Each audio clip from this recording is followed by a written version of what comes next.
In this month's news, the story of one ophthalmologist taking private equity to court, eye drops that preserve photoreceptors, and lasers, implants, and MIGs in the spotlight with new glaucoma guidelines.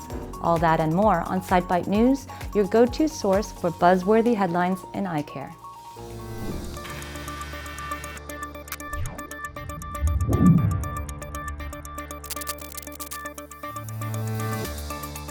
In our first news bite, an Arizona retinal surgeon is suing his former employer, claiming he was fired for blowing the whistle on substandard patient care.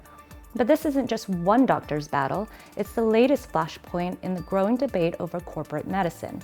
Dr. Charles Marin claims misdiagnoses, sloppy safety protocols, and mysteriously deleted emails led to vision loss for patients. When he spoke up, he got the boot.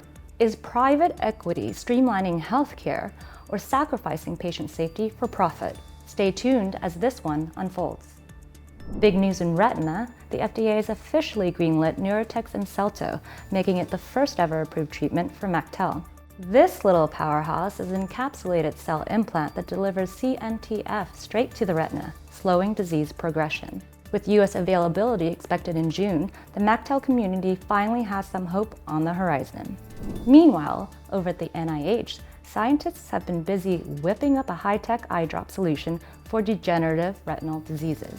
The secret? A souped-up peptide known as H105A. It's small enough to sneak through eye tissue and powerful enough to bind tightly to PEDF receptors. In mouse trials, these drops preserved up to 75% of photoreceptors, offering a potential lifeline to protect vision until gene therapies become clinically available. On to intraocular pressure. The first interventional glaucoma consensus treatment protocol has arrived, and the move from the traditional drops-first method could be on.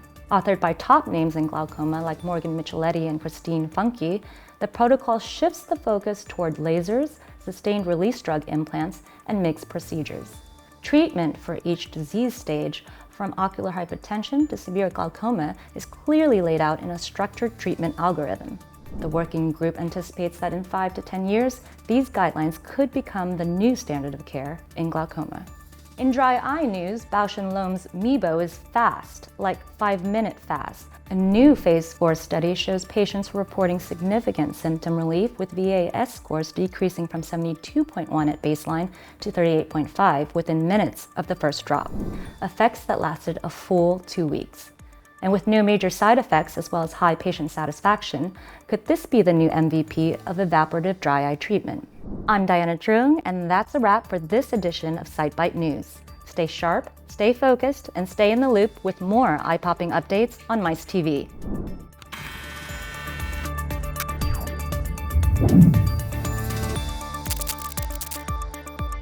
Got a juicy story or a hot take? Drop us a comment below.